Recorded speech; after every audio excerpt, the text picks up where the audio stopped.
안녕하세요. 스포츠 분석 천교수입니다. 저희 채널을 방문해 주셔서 감사합니다. 이번 회차 천교수 가족방 적중 내역입니다. 적중하신 분들 모두 축하드리며 오늘의 경기 분석도 재밌게 시청하시고 유익한 정보 얻어가시기 바랍니다. 천교수 가족방 입장은 영상 하단 고정 댓글을 통해 입장 가능합니다. 그럼 오늘의 경기 분석 시작하겠습니다.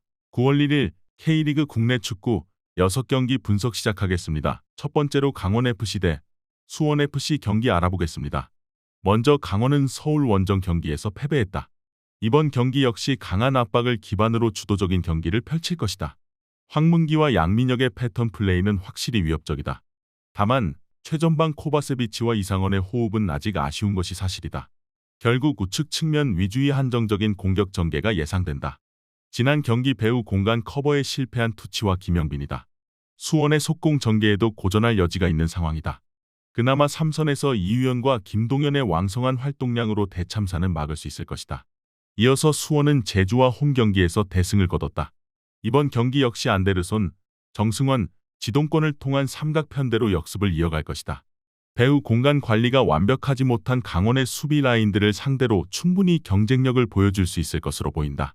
다만 수비 라인에는 이슈가 발생했다. 핵심 수비 자원 김태환이 낙마하며 잭슨, 최규백의 센터백 조합이 가동 중이다. 강원의 패턴 플레이를 상대로 견고한 수비가 기대되지는 않는다. 강원이 경기를 이끌어갈 수 있을 것이다. 다만 이들의 수비 라인은 수원의 속공에 분명 고전할 것이다. 다만 수원 역시 수비 라인에 이슈가 발생한 만큼 난타전 양상이 펼쳐질 것으로 보인다. 홈의 이점을 가진 강원이 근소하게 우위를 점할 것으로 보인다. 이번 경기 강원FC 승을 추천합니다. 핸디 언어버 및 최종 조합은 고정 댓글 링크를 통해 가족방에서 확인해주세요. 두 번째로 전북현대 대 FC서울 경기 알아보겠습니다. 먼저 전북은 인천 원정 경기에서 승리를 거뒀다. 안드리고 에르난데스의 드리블 돌파가 나쁘지 않지만 아직 티아고와 이승우의 호흡이 완벽하지 못하다. 서울의 수비 밸런스를 쉽사리 공략하기는 어려울 것이다. 그럼에도 수비 조직력은 안정적으로 변모한 상황이다. 박진섭과 홍정호가 클래스 있는 수비를 보여주고 있고 새로운 풀백 조합 안현범과 김태현이 대인 수비에서 전혀 밀리지 않고 있다. 대량 실점은 면할 수 있을 것이다. 이어서 서울은 강원과 홈 경기에서 승리를 거뒀다. 링가드, 일류첸코, 실바의 시너지 효과는 상당하다. 다만 3선에서 공수 밸런스에 영향을 끼치던 최준이 결장한다. 대체 출전이 예상되는 류재문은 빌드업에 강점이 있는 선수가 아니다. 대량 득점을 기대하기는 어려운 상황이다. 그럼에도 김주성과 알라랍의 수비 라인은 호흡이 맞지 않는 전북을 상대로 압도적인 기량을 자랑할 것이다. 서울이 경기를 주도할 수 있는 환경이다. 다만 전북의 탄탄해진 수비 밸런스를 상대로 유기적인 공격을 보여주기는 어려울 것이다. 그럼에도 이들 역시 수비 밸런스가 탄탄한 만큼 지루한 경기가 예상되며 서울의 기본적인 전력 차이로 근소하게 우위를 점할 것으로 보인다. 이번 경기 FC서울 승을 추천합니다. 핸디 언어버 및 최종 조합은 고정 댓글 링크를 통해 가족방에서 확인해주세요. 경기 분석 잘 보고 오셨나요? 다음 경기 분석 보시기 전에 천교수 가족방 입장하시는 법 안내해드리도록 하겠습니다. 첫 번째로 영상 하단 댓글을 클릭해주세요. 두 번째로 링크를 클릭하신 후 세 번째로 채팅 참여하기 클릭하셔서 문의 주시고 답장 기다려주시면 됩니다. 남은 영상, 유익한 정보 얻어가시길 바라며 이어서 다음 경기 분석 시작하겠습니다. 세 번째로 대전 시티즌 대 광주FC 경기 알아보겠습니다. 먼저 대전은 김천 원정 경기에서 무승부를 거뒀다. 이번 경기 역시 이들은 실리적인 운영 방침을 펼칠 것이다. 김영욱과 켈빈의 개인 능력에 의존하는 공격 전개를 펼치고 있다. 결국 구택의 제공권 혹은 마사의 세컨볼을 노리는 플레이를 노릴 것으로 보인다. 세밀한 공격 전개는 기대하기 어렵다. 그럼에도 밥신과 김재우의 합류로 수비 밸런스는 상당히 좋아진 모습이다. 광주의 기복 있는 공격 라인을 상대로 충분히 경쟁력을 보여줄 것이다. 이어서 광주는 울산과 코리아컵 4강 2차전 원정 경기에서 무승부를 거뒀다. 이들은 이번 경기에서도 강한 압박과 지공 위주의 경기를 펼칠 것이다. 다만 이희규는 부상 복귀 이후 폼이 돌아오지 않고 있고 백하 역시 이번 시즌 내내 기복이 심한 상황이다. 결국 가브리엘 혹은 아사니의 개인 능력에 의존하는 모습이 나오고 있다. 그럼에도 정호연의 활동량 덕분에 허율과 변준수의 수비 호흡은 확실히 나쁘지 않다. 대전의 단순한 공격 전개를 커버할 수 있을 것이다. 광주가 경기를 주도할 수 있는 환경이다. 다만 이들의 최전방은 상당히 아쉬운 화력을 보여주고 있다. 결국 지루한 공격 전개를 보여줄 가능성이 높다. 대전 역시 세밀한 플레이는 기대하기 어려운 만큼 접전이 예상된다. 이번 경기 무승부를 추천합니다. 핸디 언오버 및 최종 조합은 고정 댓글 링크를 통해 가족방에서 확인해주세요. 네 번째로 부산 아이파크 대 성남FC 경기 알아보겠습니다. 먼저 부산은 김포와 홈 경기에서 무승부를 기록했다. 이번 경기에서도 역시 3-4-3 시스템을 통한 속공 위주의 공격을 전개한다. 다만 3선에서 라마스의 전진 패스 혹은 패신의 드리블로만 전개되는 속공은 너무나 단순하다. 이번 경기 역시 최전방 장신 스트라이커 음나파의 제공권을 노리는 단순한 공격 전개가 예상된다. 그나마 성남이 최근 라인을 올리기 때문에 꽤 통할 수 있어 보인다. 김희승, 이한도, 이동수의 백스리가 견고하게 버티는 상황이다. 3선에서 사토가 왕성한 활동량을 통해 수비 밸런스에 도움을 주는 만큼 성남의 지루한 지공 전개는 대응이 가능해 보인다. 이어서 성남은 리그 1위 안양과 홈 경기에서 무승부를 기록했다. 이번 경기 역시 과감한 운영 방침이 예상된다. 다만 세밀한 플레이는 나오지 않고 있다. 김정환 혹은 고메스의 돌파에 이은 크로스로 루이즈 혹은 이정민의 쇄도를 노리는 단순한 방식으로 이뤄진다.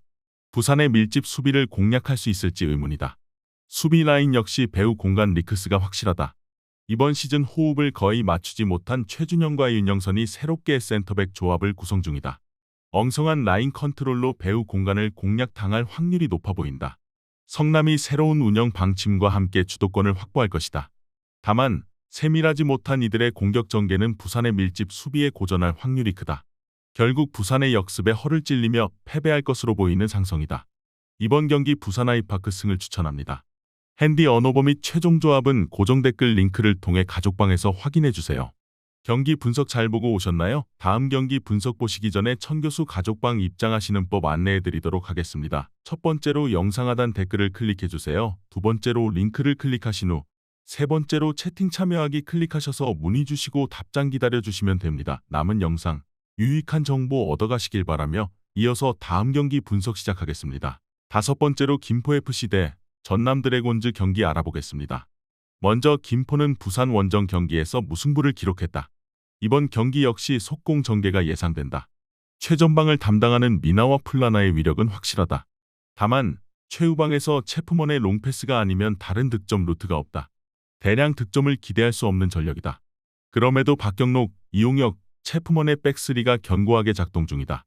특히 체프먼은 타고난 제공권과 발밑을 통해 수비 라인과 완벽하게 융화되는 모습이다. 세밀하지 못한 전남의 공격 전개에도 훌륭한 대처가 예상된다. 이어서 전남은 경남과 홈 경기에서 무승부를 기록했다. 이번 경기 또한 주도적인 경기 흐름이 예상된다. 발디비아와 하남을 중심으로 펼쳐지는 공격 전개가 모두 간파당한 상황이다. 임찬울과 패수의 드리블 능력이 출중하지 않은 상황에서 중앙 지향적인 공격이 강제될 것이다. 세밀한 공격 전개를 기대하기 어렵다. 그나마 홍석현과 김주원의 수비 라인이 알리쿨로프가 낙마한 상황에서 나쁘지 않은 활약을 보여주고 있다. 3선에서 최원철과 조지훈의 수비 가담과 함께 나쁘지 않은 배후 공간 관리를 보여줄 것으로 보인다. 전남이 경기를 주도할 수 있을 것이다. 다만 이들의 공격 전개는 총명함을 잃은 지 오래다. 결국 김포의 밀집 수비 공략에 실패할 것으로 보인다. 김포 역시 단순한 역습으로는 반전을 만들기 어려운 상황이다. 이번 경기 무승부를 추천합니다. 핸디 언오버 및 최종 조합은 고정 댓글 링크를 통해 가족방에서 확인해주세요. 마지막으로 충남 아산 대 경남FC 경기 알아보겠습니다. 먼저 충남 아산은 부천과 홈 경기에서 무승부를 기록했다. 이번 경기 역시 로차의 드리블 능력을 통한 속공을 전개할 것이다. 다만 김승호와 강민규의 동선 정리가 아직도 안 된 모습이다. 위협적인 공격은 기대하기 어렵다. 또한 핵심 3선 자원 정마호와 센터백으로 좋은 활약을 펼치던 황기욱의 결장으로 수비 밸런스가 약해진 상황이다. 결국 박종민과 장준영이라는 호흡을 맞춰본 적이 거의 없는 조합이 출격할 것이다. 촘촘한 수비 조직력은 기대되지 않는다. 이어서 경남은 전남 원정 경기에서 무승부를 기록했다. 이들 역시 기본적인 운영 방침은 속공이다. 다만 지난 경기 사라이바의 퇴장으로 이미 리그 경쟁팀들이 간파한 웨일스와 박동진의 조합으로 공격을 전개할 것이다. 결국 답답한 모습이 이어질 것이고 아라블리의 제공권을 노리는 단순한 공격 전개가 예상된다. 한영수와 김영진의 수비 라인은 확실히 견고하다. 키와 제공권을 모두 갖춘 자원들인 만큼 충남 아산의 역습에 고전할 일은 없을 것이다. 두 팀 모두 수비 밸런스를 중시하는 전력이다. 대량 득점 양상의 경기가 될 가능성은 극히 낮은 상황이다. 결국 경기 내내 답답한 공격 전개를 펼치다 서로의 수비 조직력에 고전할 확률이 높다. 이번 경기 무승부를 추천합니다. 핸디 언어보 및 최종 조합은 고정 댓글 링크를 통해 가족방에서 확인해 주세요.